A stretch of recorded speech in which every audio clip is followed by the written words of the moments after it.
Hey, Bank, what's going on? Hanging out with my pal Serge. Yeah, so you know what I've noticed lately? Every time somebody asks for advice on how to play the game, the answer is almost always, here, just follow this guide.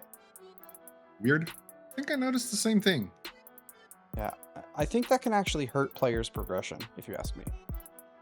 I tend to agree with that because some of the best players I know didn't really get there by just blindly following a guide. They got really good at experimenting. Yeah, and sometimes I've noticed that people recommend builds that they've never actually played themselves. Exactly. I think first-hand experience is the most important thing in this game. Right, any MMO, right? So Mhm. today, I'd like to talk about why experimenting is probably one of the fastest ways for you to improve at Return of Reckoning and why the meta isn't always as important as people think it is. That's right. Not experimenting in the way that you degens think.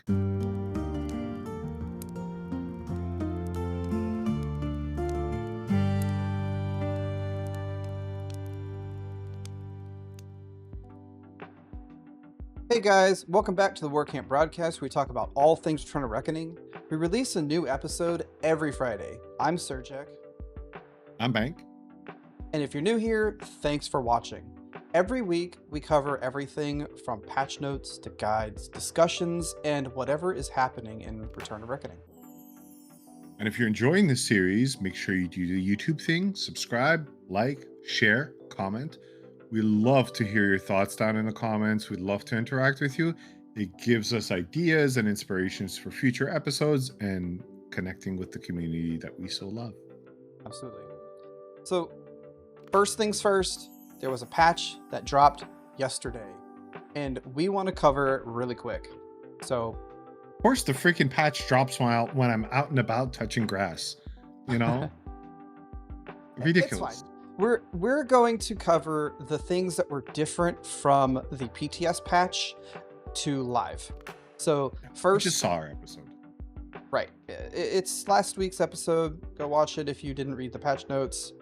But first thing is we have Pie Week is back. They have new trophies or re-releasing old trophies, so you can get the Golden Stein. You can get an apple. So people that like the end game Return of Reckoning, which is what appearance items. There you go. We I got think this the is like a cloaks. cooking event that's on a 2-year rotation because it's something else. It was something else last year. I Um, was not around for last year's event. I mean, I was playing, but I wasn't actively involved in this event. Point is, I need somebody to hold my hand through the event. That's what I'm saying. I Oh, never know gotcha. what to do, and I just need somebody to hold my hand. You know. Uh, there you go. I was elected to lead, not to read. Thanks, Schwarzenegger. All right, so to go with the new trophies, there's also cloaks. They look pretty good. The new battle ram or the event Yeah. battle ram mount is available through this event as well. They have released 20 new dies, so if you really like dies, exclusive dies, here you go. This year, they've added some quality of life changes. There's a portal near the Flight Master in your major city that will take you straight to the event area. And another big change this year is you now have achievements for those that like to chase new titles. One that was really cool and mentioned explicitly in the patch notes as well was based on feedback from last year's event. There are cooking options because you make liniments during this event. There are liniments that are below level 40.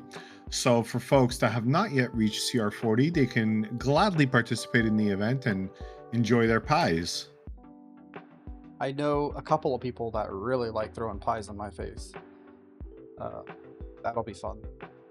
I have the infinite pie on my choppa, and Ah, it's quite useful. Um, I love these events. Passion Hammer is the true end game, the only end game, really, when you think about it. I don't disagree. Probably not the only one, right? Or else we wouldn't really have a podcast. Yeah. All right, so the big points here are the class changes. So quickly going over these, the big thing to note here is all DPS classes now have a solid damage morale 2 choice. So to the top of the list Well, is all Sork. range DPS classes that were part of this work. Well, just to clarify. Sork and Magus lost theirs, but it's back. Yeah. Sork now has Sork Shatter. did end up losing Windwoven Shells, which is defensive. We still have Focused Mind that it still can be used defensively or offensively. But yeah, the huge news is Shatter is back. The 1200 damage around you. That's huge. That's amazing. Sork got an overall buff. And very, very excited. Got a chance to log on a little bit this morning since I was done with touching grass yesterday. We're not going to do that 2 days in a row. And I felt like my Sork on live now is quite juiced, and I can't wait to play it a little bit more. It definitely looks fun. I wasn't interested in Sork before, but I might actually play one. So Magus lost surging power for both Surge of Insanity and Baleful Transmogrification. It's a difficult word to say out loud the first time.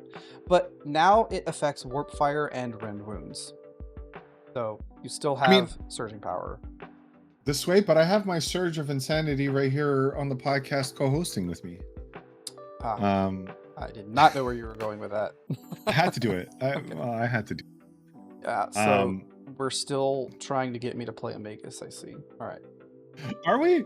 It was this DPS Zealot last time. I'm kind of changing opinion every week, so... We'll settle on something eventually. So, Swift Flames... Probably not. Swift Flames on PTS was 50% cast time reduction, but now it has been reduced to 25% cast time reduction. I don't know exactly what that means, but it is a nerf, obviously. Well, it's a less of a buff than it was before. Right now, the kind of chatter that I've been seeing, strong Magus players, Havoc Path is juiced.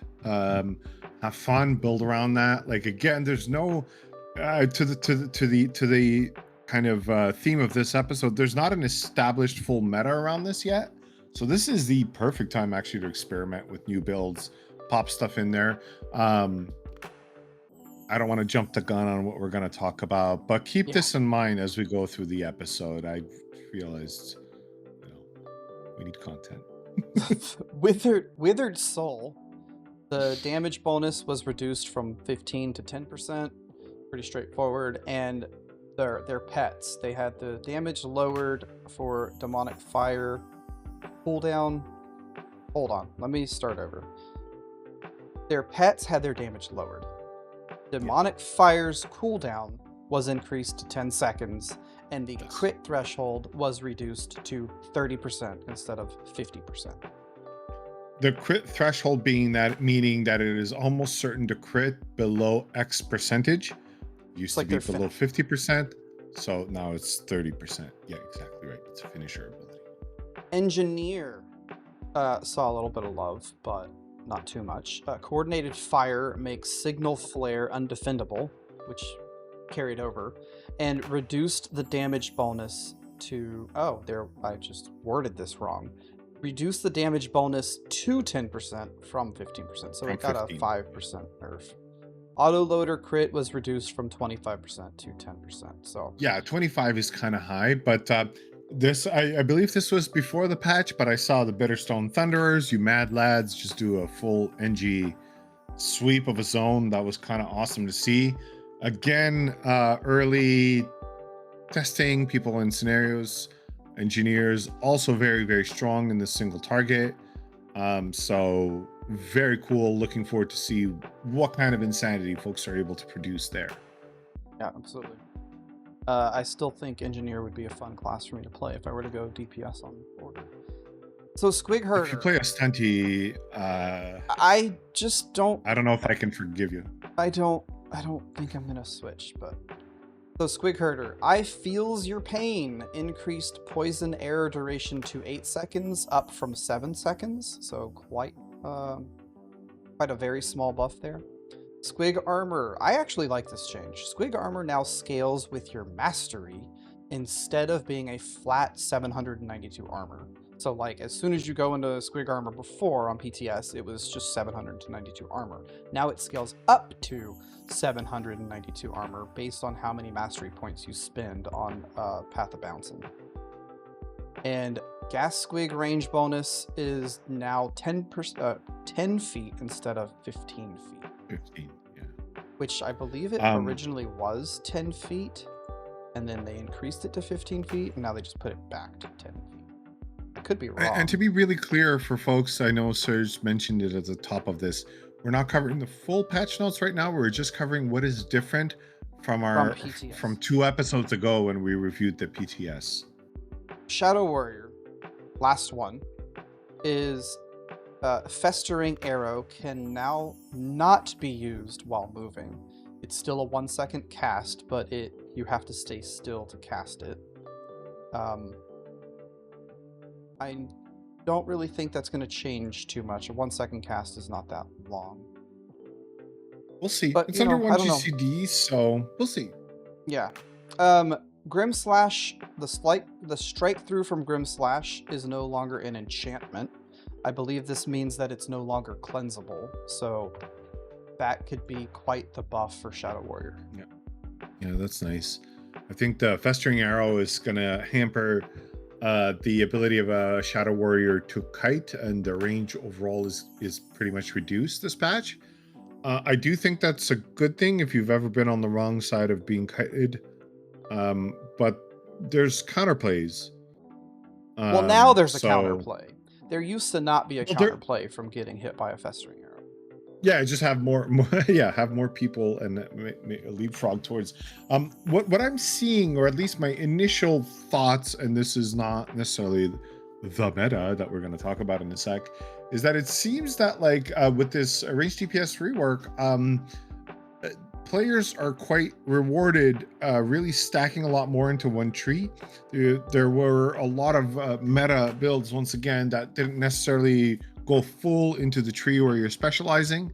I'm thinking especially Squig Herder, that is, melee Squig Herder is definitely going to be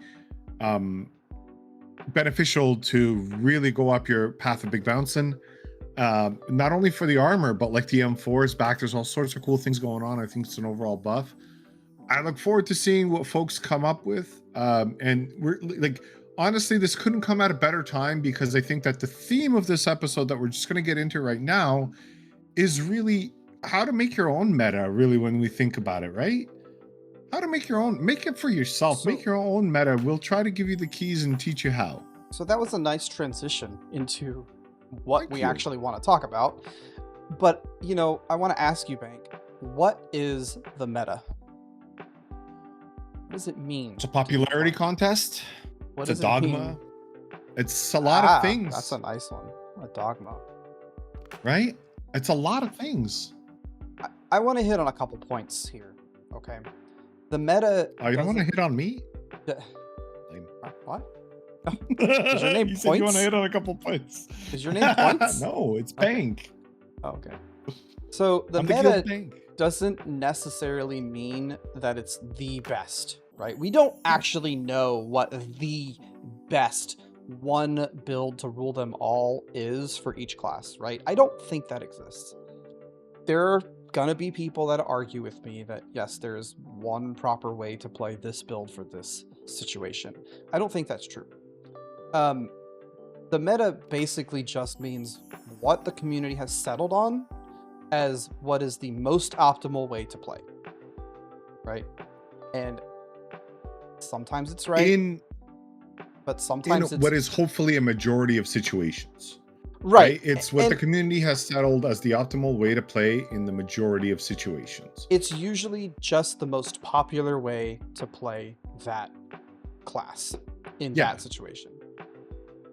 And I mean, we're setting it up this way kind of on purpose so that you can pick it apart. Like if you're already saying, hey, that's full of holes. Yeah, that's the whole point.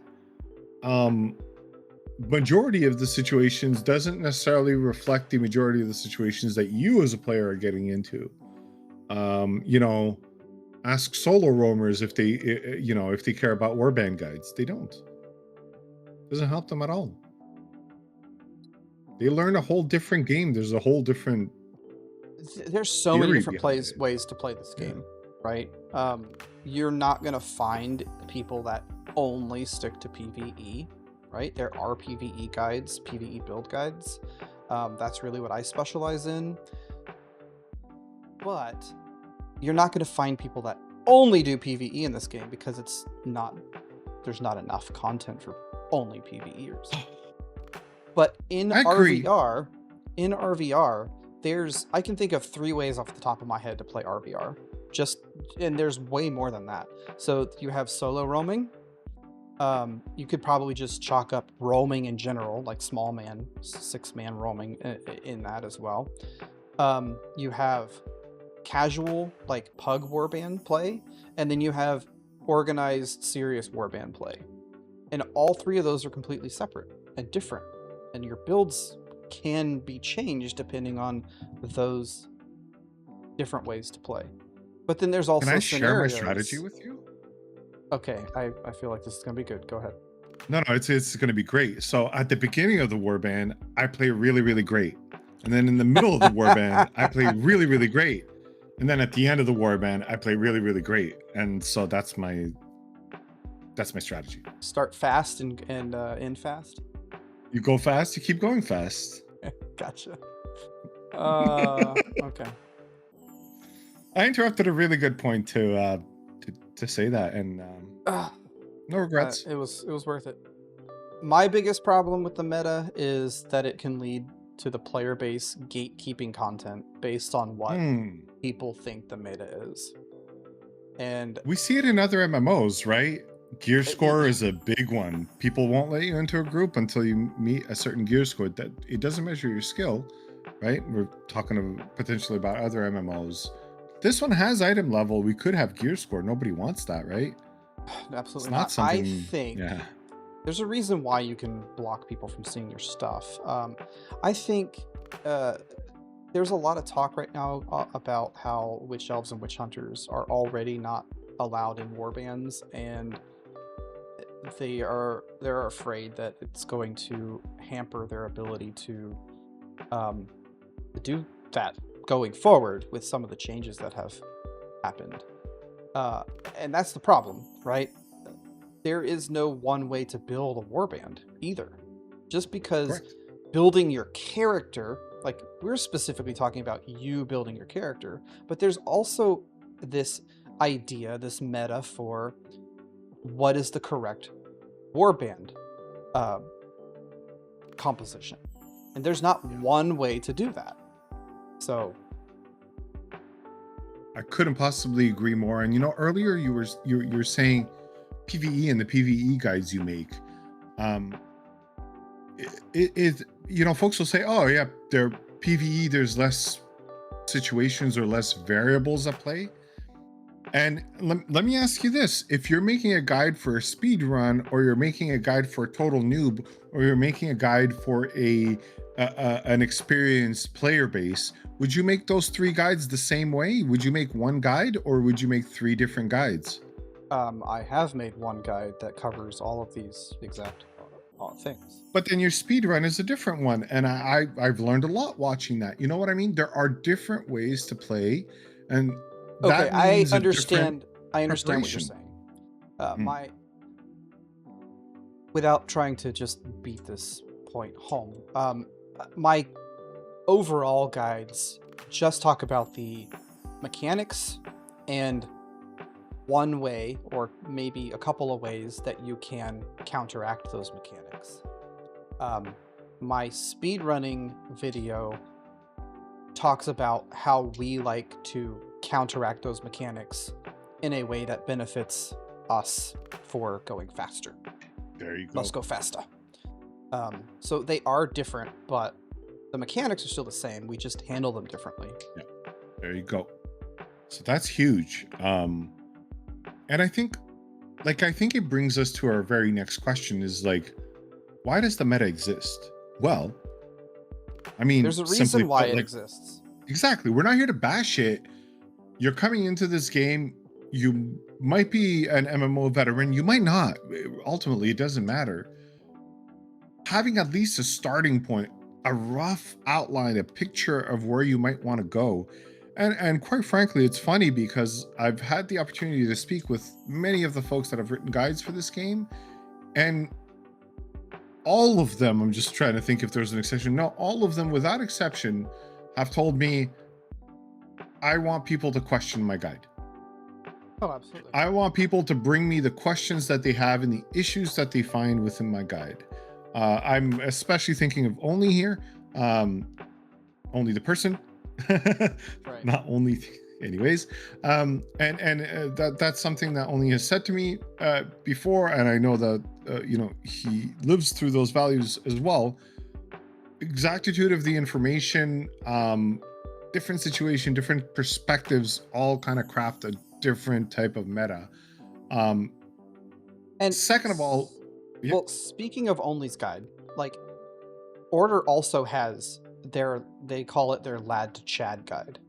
Both of Yeah. them are essentially the same thing. They are a breakdown of the class and what you should do getting into the game and how to build your character, like from the 40 point on up to BIS, right? And they're fantastic places to start when you're getting your feet wet in the game and you don't fully understand everything there is to know, because there's a lot to know. I think Only is going to also tell you that there's more than one way to play a class, right? Yeah. It's our guide on Destro is the Warband Ready guide. It's designed specifically for warbands. It does have some honorable mentions for PvE and scenarios and roaming, but its focus is on warbands. I used it when I first started, and I learned a lot from it, and I used it for my benefit to build my own stuff, right? One of the ways that I did that, though, was being able to read the tooltips and go through all of the different options that I had, and sitting down once I kind of had a basic understanding of how the game works, and being able to put those tooltips into practice and say, okay, I like this, I like how it works, I'm going to try this out. Yeah. Gives you the chance to at least start holding your own, but when you're neither geared nor fully skilled at your career yet, but you have kind of a guiding light, but understand that that's not the end goal. You go past that, you go beyond that, and you adjust to your play style. That is, I think, the most important thing is to understand, like, it's in the word guide. A guide is not, again, dogma, it's not obligation, it's not law. It's just a guide. Hey, here, and I'll be frank, like I the characters I play now just make my own builds, but it's not uncommon for me to refer to Lad Chat as Uchu. The Warband Ready guide is Only, of course, and I refer to those guys just, hey, what were they thinking? Where do they differ from me? Where do we agree? Does it make any sense? And then we'll talk a little bit later about how to build up those tools and how to start approaching things like that. We'll give you the keys to the kingdom in a minute here. Oh, keys to not my kingdom. Sorry. So why isn't the meta the be all end all, right? Like, if enough people agree and enough people test it and enough people run it, doesn't it kind of democratically make it the best thing? No, I wouldn't say so. I think what it does is it opens up players to find a way to play against that and find a way to beat you, because you're basically falling in line with what everybody else is doing, so it makes you easier to fight against. If I know that every single Sork is going to cast these abilities in this order because they all are geared the same and spec the same and yada yada yada, then I know how to beat it. At least that's my take on it. Love that point. Couldn't possibly agree more right there, right? Like if you homogenize every single class, all of their class identity into one build, we lest we forget, this is after all a PvP game. And guess what? The people on the other side, they're really good at it too. Like they understand these things, and exactly what you just enumerated there, Serge, like they'll know. So the moment a meta forms, a counter meta will form. And a game like Return of Reckoning, and I still believe this to be true, is that a meta and counter meta keeps developing. In the time that I've been in the game, I've seen things kind of like rise and not necessarily fall, but just kind of be taken away to the wayside because either the surprise element was gone, the strategy stopped working, a bunch of things can happen, right? So Or a patch ultimately, comes for me, out. that's what's exciting. Patch comes out, like, but ultimately, it's another one of those things. I do love the patch cadence that we have here because, again, and we've said this in the PTS episode, this game gets more updates than a few AAA games that I play. So I'm like pretty happy about that. But I like the cadence because it allows for a meta and counter meta to continuously develop and continue to develop. Let the players figure it out. There's certain things that I don't like, loud voices that will see things and prevent players from, not prevent, but definitely lead them away from certain things. I say this, I have not tried it firsthand, but like Slayer is very low represented. The Slayers that I've seen and played against Are amazing. are genuinely scary. So Yeah. I don't know where it all lands. Like, please stop gatekeeping the meta. Please just let it develop. It's PvP. There are good minds thinking about this and talking about this, and those that are interested and hopefully interested in this episode, as well as we discussed the how to do it all, they're going to keep pushing it. Like, things don't stay the same. And I know a lot of people will say like, oh, it's blob v blob, the strategy doesn't matter. No, it matters a lot, actually. Had a pretty rough week in RVR, not gonna lie. Not the reason I went to touch grass, that was pre-planned, but I can't think of a week where I learned so much because I got my butt handed to me I've this always week. learned It a was lot from losing more than Yeah. winning, especially if it's a Yeah. steamroll. You don't lose anything if you just one-shot everybody. Sorry, Shadow Warriors. But you do learn a lot if the fight requires you to think outside the box, right? I like that. I know some people don't, but and that's fine. I think the last point to make here on why the meta isn't just the meta and nobody The should all question end all. it is just because a build is amazing for one person doesn't mean that it's going to be amazing for everybody. Yeah, That also and comes with practice, but that's a different topic. you can also, I mean, you can add the variable of time. Just because a build was working for somebody at a certain time doesn't mean it'll continue even working for that same person later. Like 6 years ago. correct, right? Another one that's very, like, we're going to talk about muscle memory, right? Learning things. There's a saying that I'd like to share here, and it really reminds me of this point that we wanted to make. The saying is, an amateur practices to get it right. A professional practices until they can't get it wrong. I haven't heard that one. Maybe I have. I don't know. I like it. But the idea here is the meta that you none of build us for yourself. None of us are professionals. No, none of us here. are professional ROR gamers. But I think it but still applies. I think it does still apply because, I mean, so many of us are in this game night after night for hours and hours at a time. The 10,000 hours to be. I think that, like, there's a comfort knowledge for sure. When that knowledge and that comfort is also backed with experimentation, thorough testing, and a strong understanding of both the abilities, the overall career, its role, and the situation that you're in, that is like the trifecta right there. It goes down to what we've talked about in previous episodes with understanding positioning and being comfortable with your build. And if you've read the tooltips and you've created the build yourself and you've worked out all the kinks, you have a higher understanding of how that class plays than someone who's just simply following a build guide and doesn't know what they're doing.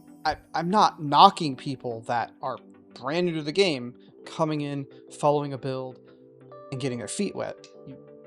Everybody starts there, but at some point you have to take off the crutches or set the crutches down and read the abilities and learn what everything is actually doing instead of just I'm looking at the definitely numbers. taking a shot at a certain MMO, but like my favorite thing is when I get a new piece of gear, I immediately run it through a simulator that does 10,000 simulations and tells me that it's 0.1% worse, so I should just dump it.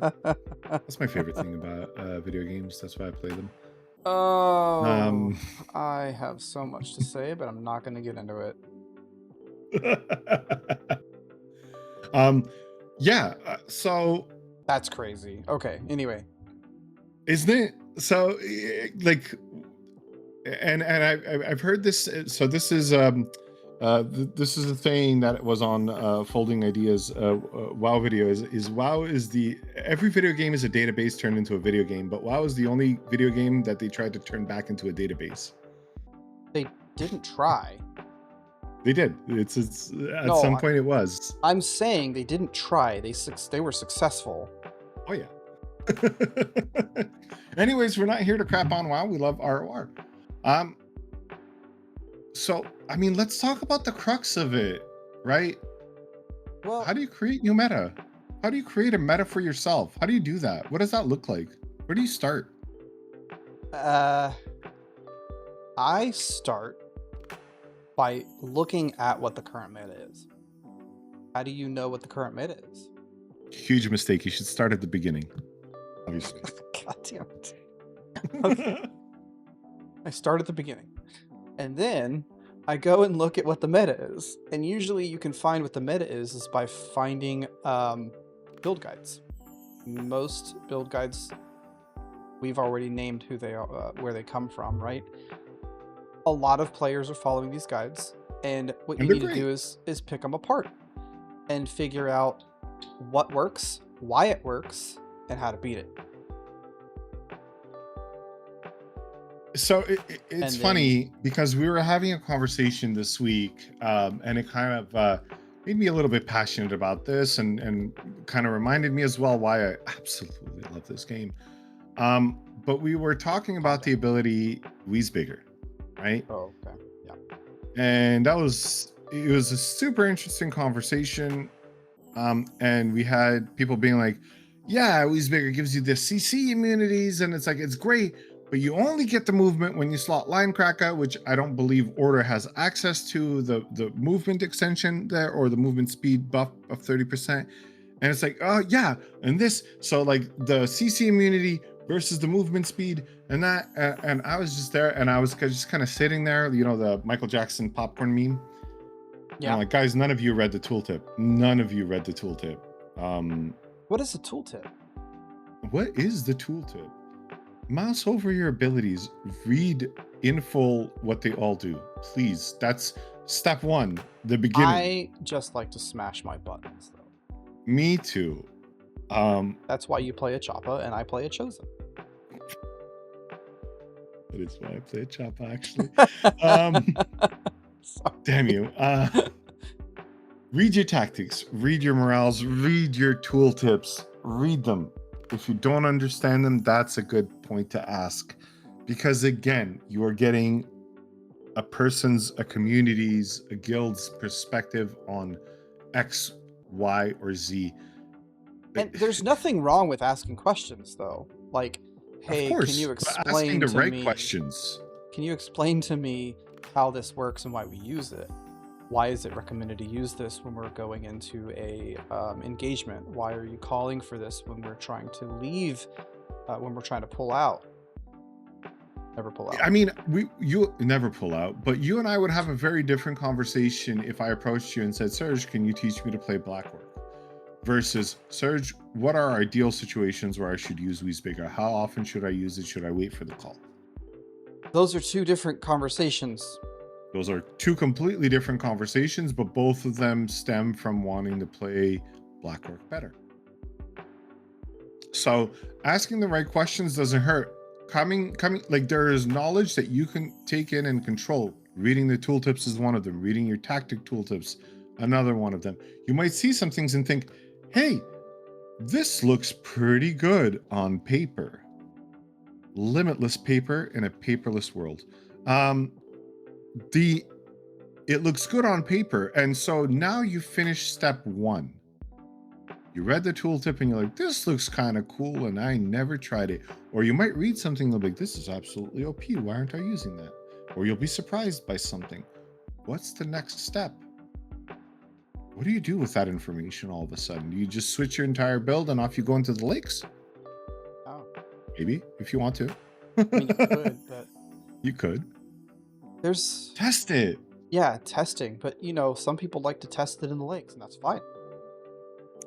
Nothing wrong. I was being facetious. Please don't bring your test builds into an organized warband, though. Yeah, if there's an expectation of performance, and you're not certain, and maybe you're trying something that's way out there, cool. Please do. Let your warband leader know too. Like, hey, I'm trying something out. I think that's even better. Like communication. Hey, I'm going to be trying something out tonight. Here are my goals. These are the things that are like any scientific experiment, right? You got to have a hypothesis, right? I'm not saying all of you should be writing 19-page documents every time you want to modify a tactic. I'm just saying.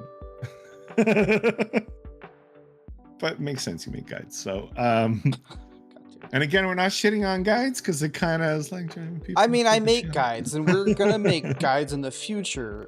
Guides are but that's the point. Guides are a great starting point. It's not the end all be all. Yeah. What we're telling you is to wake up, sheeple. Take the guide and make it your own. Yeah, that's it. I don't mean slap your name on it and start putting it on YouTube on your channel. Serge went right into the plagiarism. Let's go. But yeah, for me, honestly, the testings was the most here's the way I like to do it is that I will co-opt a few people and annoy the crap out of them until they start helping me test.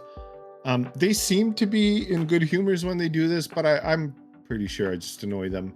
And what I mean by that is I'm like, if I'm testing something on a class I don't know as well and might have questions about, then I might seek out somebody that I know and trust with that and say, hey, here's a couple of things I was thinking about this and I wanted to try it out. What are your thoughts? Oh yeah, let's go test it. Maybe they'll be like, come to the dummies. Let's give it a go. Maybe we do it in a warband. This is a good point. I love that. One of the people that helped pioneer, I think, I don't know if it's true or not, one of the people that helped pioneer some of the DPS stock stuff, Shara, asked, can anybody come help me test out this new build? And he kicked my ever-living ass so many times. But that's where it starts, is taking something and asking somebody to help you test it. It worked great. Yep. I mean, it worked great for Is. Doesn't sound like it worked so great for you. Yeah, it did not work great. But yeah, and I mean, even mastery points and things like that, like understanding what they do, the more you go into a tree, the more those abilities will have impact, right? What abilities are worth picking up, where can you save points, where can you move around. Hybrid builds can work. They do work. They do work. I actually ran a hybrid build on my Squig Herder for a long time. up until I started doing the melee squig herder. I changed to melee squig herder at 70-ish, and then I've been running melee squig herder since then. But my solo build, my small man build was my own. I made it myself, just testing different things and trying things out. I absolutely loved it. I had a blast. So Yeah. that's what Honestly, like sites like ROR Planner, amazing for your gearing and stats and seeing gear differences. Again, that's, you have to understand the underlying thing, which is, you know, how do my stats work? What do they do? Love that in the PTS notes, you know, we had talked about, they showed the damage calculations for skills. I'd love to have more and more of that information. I'm sure it's somewhere. But it immediately gave me an overall view of like, oh, okay, I see, like, for, I'm speaking for Serjekk specifically, I'll be like, oh, okay, this is obviously a very good buff on the high end, because it was taking in more of the damage multiplier that you have, right? So the more geared you are, the higher the multiplier. Very, like, there are a few things that you can do, and again, do it for yourself, and check the stat differences, check the plan, see if it makes sense. It also gives you a goal in mind. I need to get the following gear. It lets you know exactly what you need to do to get that gear. I think it's really, really, really exciting. So some things that you can switch around, right? Gear and stats, your mastery points, your tactics, your renown build, your morale choices, the abilities that you slot, and the, you know, under the hotkeys that you most commonly use. Those are things that will drastically change your gameplay, right? Drastically. It's a lot. That's what we mean by experimenting. Test, try, understand. Go back to the drawing board when needed. Ooh, that was a lot, wasn't it? It is. I'm letting it sit. Moving the conversation forward a little bit, we want you to go out and look at the builds and check out the builds. These guides are there because they work, but don't just follow them blindly, okay? That's right. So a lot of players just copy the gear, the stats, the tactics, but they don't know what they're doing. They don't know what the abilities do. They don't necessarily fully understand the rotation. And if you don't understand the combination of gear and stats and what your abilities are, how to manage your AP, where you should be standing when you press certain abilities, and the target priority, then the build guides aren't going to make you a better player. Nope, they don't give you the basics. And look, it doesn't mean that it didn't fit for me as a player. You might be doing something wrong too, right? Be open-minded enough to say that, like, hey, are there things that I need to modify about my overall approach to this career, to this warband, to this scenario or whatnot, right? Open yourself up to that, because yes, you will play your way. Ultimately, there's no other way to play, but that doesn't mean that it doesn't mean that over the time that you've leveled or started playing that you haven't picked up some bad habits along the way that might need to be. Oh, I definitely had some bad habits, and this is a really good time to point out the footage in the background. I took this footage when I switched over to warband bouncing on my squig herder, before I fully understood how to play. Like, I knew how to play squig herder, but warband play is different from small man stuff. I took the footage, I sent it to a friend that plays squig herder and is really good at it, and asked for pointers. The next time I played in a warband after those pointers and a couple of minor changes, there was a drastic improvement. So the guides and the builds can get you part of the way there, but fully understanding your build and how to get the most out of it. Well, I mean, one of the ways is by asking somebody you know that does it better. Yeah. Another way, and that very person, you know, they love reviewing the footage because they get to see you. Insane. Are you talking That's about huge. the person that I spoke to, or just in Yeah. general? No, Krang has been very upfront that he loves and prefers when there's footage because that gives a much better Oh, idea, okay, I a see what you're very saying. real sense It's of a what you lot can easier for him to work on. give pointers when they have footage that, like, they can see everything that's happening from your That's perspective. right. Okay, I get it. That's I right. understand. They can Yeah. say, "This is what you did. This is what I would have done," and that's exactly what he did for me. I did, I did follow some guides, and then I took some footage, and then I ran it through my spreadsheet called Krang, and he spit out some numbers and told me how to get better, and it worked. Krang is now a spreadsheet. Sorry, Krang. The most powerful spreadsheet of them all. Yeah. He's And you an might AI database. you might go and try somebody's build, and if it's not clicking, you might want to talk to them. You might want to modify it. I mean, the options are infinite. There's literally just those two, but the options are infinite.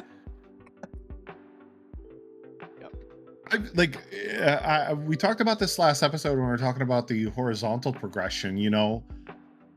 I don't know if I've copied it, but I've definitely worked with Stompin to be like, oh, okay, like this. I wanted to understand the logic that he was using once he explained a little bit, like the tactics and build that he runs. And once it started making sense to me, because I've played a lot of Choppa, I kind of knew immediately how to relate that to my own gameplay. You also knew what questions to ask. Which helps because I had been playing the class for a while, and I was looking, and then I continued to stalk Stompin's numbers and stuff like that, and then realized I'm like, oh, interesting. And again, looking at it, his damage outputs are very different to mine, the top damaging abilities. And now I'm like thinking, okay, well, when are they being used? I'm using them definitely on a different timing. Things like that. And it just opened up my mind to, again, a million different questions. Questions that I don't necessarily want to ask him directly. It's questions that I want to experiment with. This will likely be through warbands. Good luck, everybody. That's going to be on my warbands. But actually, these are things I just want to try out. But that's a good segue into our next point. You said, good luck, everybody. Like, you're going to be leading your war bands, trying new things out. And there are times when the meta actually matters. Sure. So if it's been established as something that works, consistently works, then, a warband, a actual like organized warband with your guild or the people that you run with is running. They don't want you to necessarily be trying something out that's not going to work. So something that's been established to work is probably a time where you should be using what works. And if you don't know exactly how it works, then ask the question, like, what do I need to do to make this work better? Scenarios. People that are serious about scenarios, pre-mades, I mean, that's when people don't want you to be playing around with something. Or if you're into doing dungeon speed runs, you're not going to try to run through, if you've never done it before, trying new things with a new build and a new UI. I mean, the UI is not really part of this conversation, but any little thing you change when you're doing these competitive things, use what works. Use what you know works. Yeah. And honestly, you said it so well. There's so much going on. There's an expectation of performance. I guess it also comes back to what we were talking about, is understanding it, right? Understand what it is that drives your own performance. what are the factors? Like, we have a brand new patch out. Like, I think this is the most exciting time when the meta matters. Well, guess what? Min-maxers, I'm a competitive person. I'll admit to being a min-maxer. Okay. I'm a mid-maxer. Okay, I like that as well. I'm just kidding. You see patches like that, and you immediately start to think like, how do I minimize my exposure on things that might have been nerfed, and how do I maximize my usage of things that have been buffed that are going to be strong, right? That's one way of thinking about it, because like things change, things naturally evolve. If you have a really strong ability, actually, I mean, I'd love to talk about this now for a second here. If you have a really strong ability, but you can't really land that ability well, is it that strong of an ability, right? Usability matters. I'm right now, I'll tell you all, I'm thinking of Fury of the Green.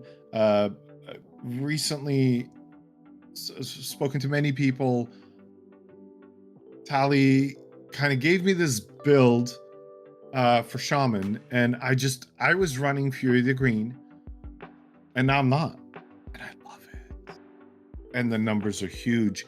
And I love it for different reasons. I love it for myself because I don't have to think of that. I spent a lot of time and wasted GCDs trying to set up a good Fury of the Green. I still love the ability. I think it's super cool, and I think everything Shamans do is incredibly awesome. If I was able to lead warbands as a healer, I 100% would run him on Shaman, but I won't, and I can't. But I found that to be super fun, and when I can't, but I shan't.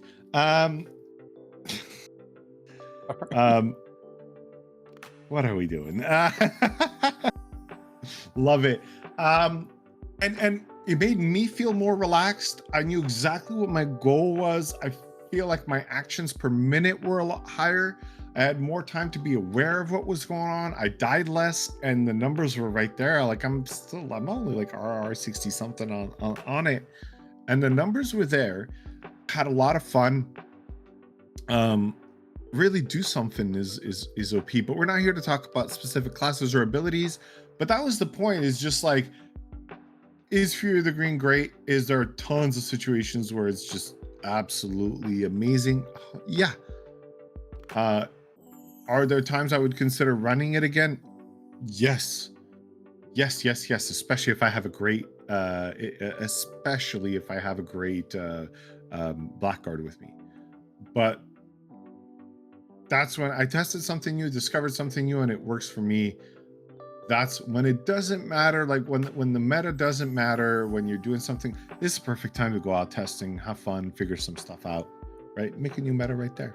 Right. And that kind of ties into our next point, right? Experimenting with a purpose. Right? You were sort of talking about it. But what we mean by experimenting with a purpose is actually get your hands dirty. Test things out. Don't just throw something together and then try to put it into practice. Test it. We did talk about that a little bit earlier.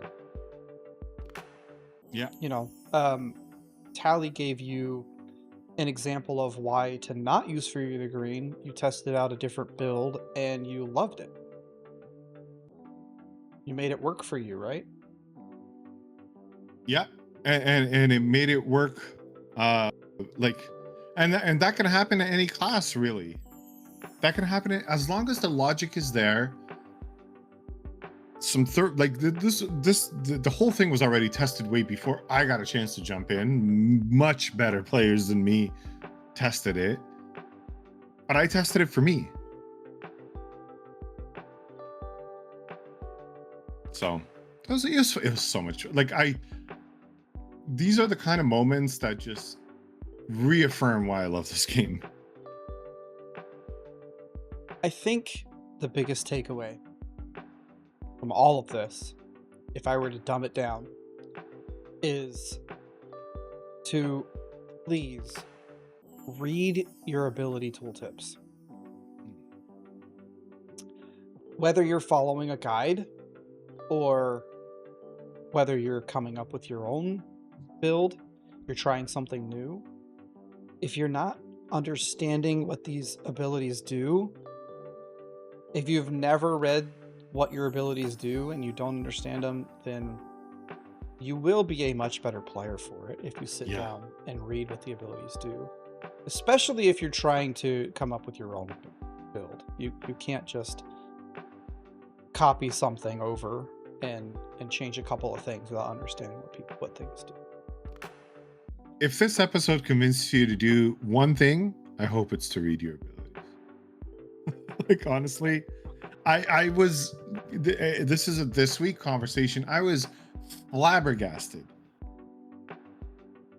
with how few people have really read their ability tooltips and understand what they do on a very fundamental level. Not calling anyone out. Like, honestly, it's okay. I've had the very same thing happen to me. I'm not sitting on my high horse here. But please, if you're hearing us, you hear this episode, you may be like, I don't want to be hitting dummies for 10 minutes and blah, blah, blah. That's all fine. Just read your abilities. Know what you're using while you're hitting it. You will be shocked at what you discover if you haven't done it. It may change the order in which you press certain abilities.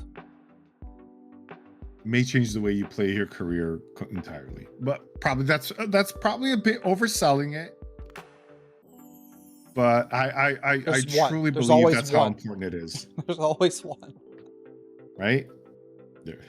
I've never read my abilities. I'm just kidding. You're lying. You're lying. I knew it. The only thing that I have a hard time... You're just being a white lion. The only thing I have a hard time with, honestly, is the difference between oppression and suppression. Without having those two abilities in front of me to where I can read the tooltips, I always get them confused. But that's just because I don't know.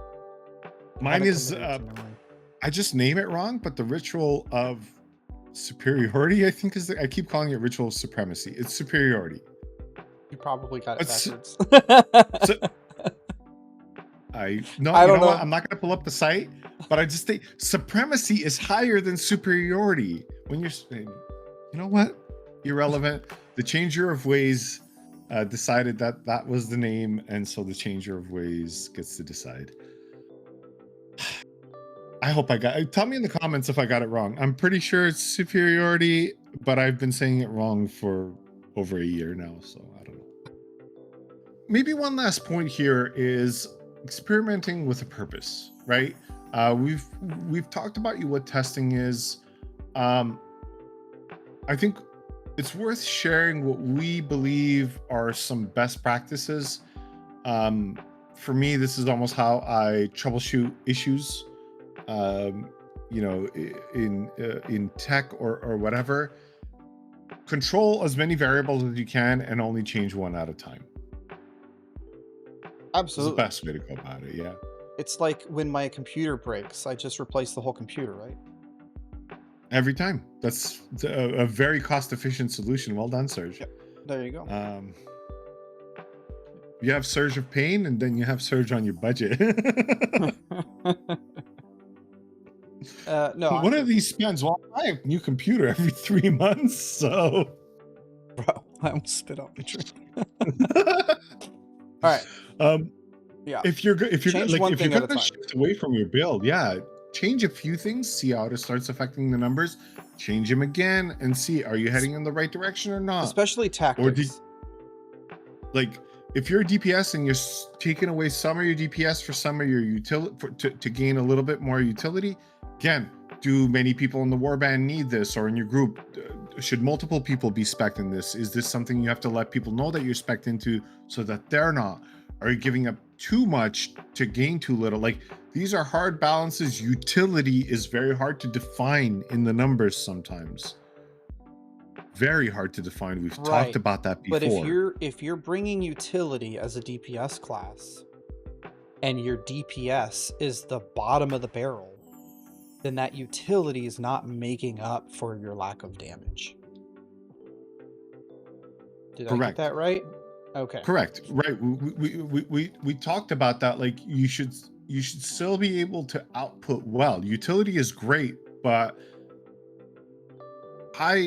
more high-end organized warbands at some point are going to be tired of it. If you're like, well, I did my utility. It's like, yeah, you have to do damage. Like, your utility is to apply pressure as a DPS. If you were And kill. in position to enable other players, that's a wonderful thing. But when you're also a DPS class, like, it's one thing I think about that is like tanks and healers do everything they can to put you in a position to win the fight when you're DPS. That's what they do. But this is getting away from the experimenting.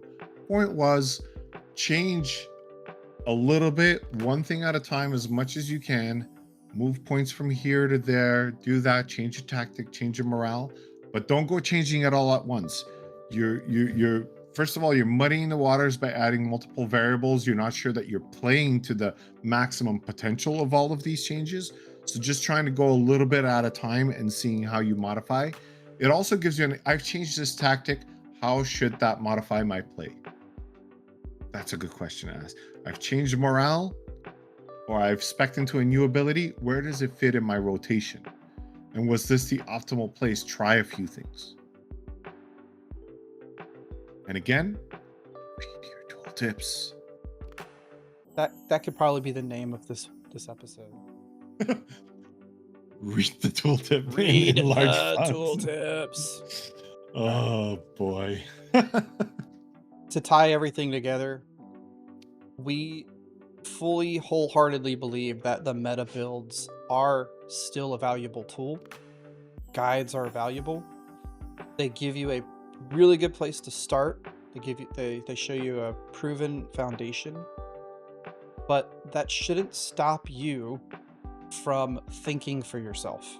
Think Out Loud isn't just an add-on in this game. You should do it. You should talk to people. You should share your thoughts, and you know what they call thinking you out might loud? move your entire career forward. You know what they call thinking out loud? Our podcast? Talking. Our podcast. Wow. Tell me how you really feel. What? We're very smart thinkers.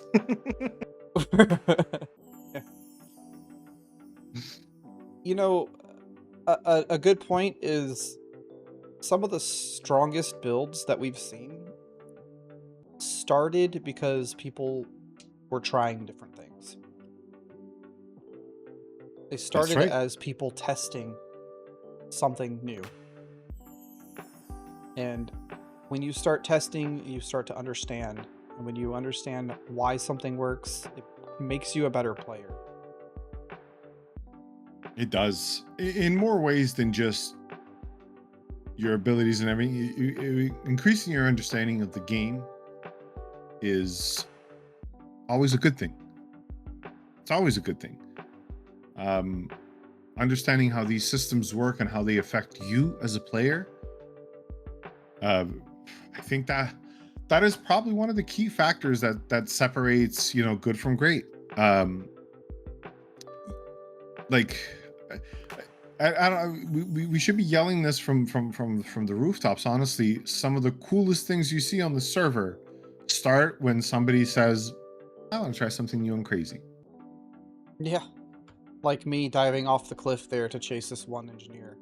It worked though. I fell. I remember yelling at you about that. I was yelling at myself. Like, don't follow me. I fell, and then everybody followed me. All right.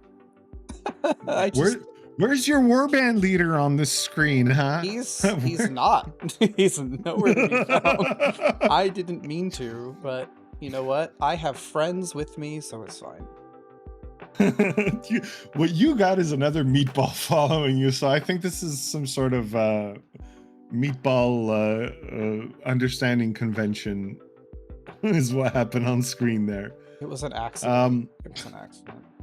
All right, well, I think that's going to wrap up things for today's Warcamp broadcast. Hopefully the discussion encourages some of you to get out there, try something different, maybe even surprise everybody, surprise some of your enemies.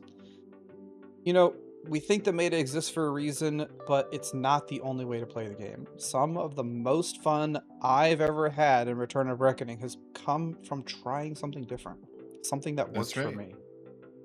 My hope with this episode is that we'll get comments, or I'll get a message on Discord and somebody will be like, hey, try this. Try this. Or I tried this and it's kind of cool. Do you guys want to check? Like, please share with us. Like, I'm so stoked about this. Hopefully, if you've been waiting for a sign to try something different, this is it. Right here. Hello, we're signing to you.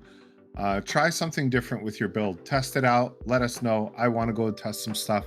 There's going to be so much of that going on. So many people today are doing this right now because the patch just dropped and they want to discover everything new with their career. And you should too. We highly encourage you. Yeah. Here's our question for everybody this week. What is the best off-meta build that you've played?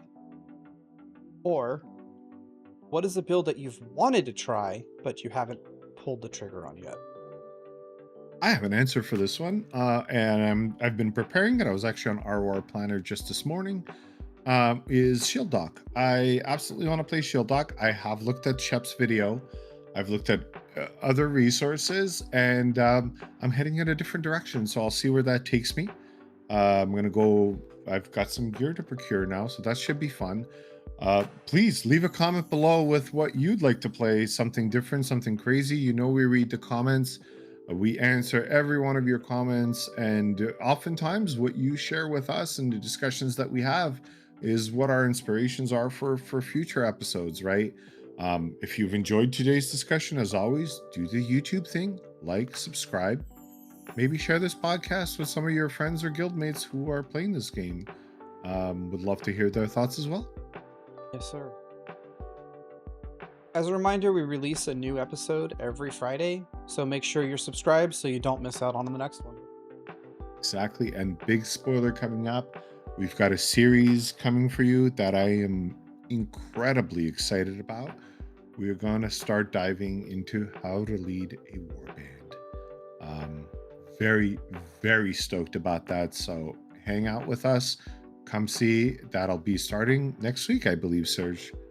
Shit. As long as somebody records some.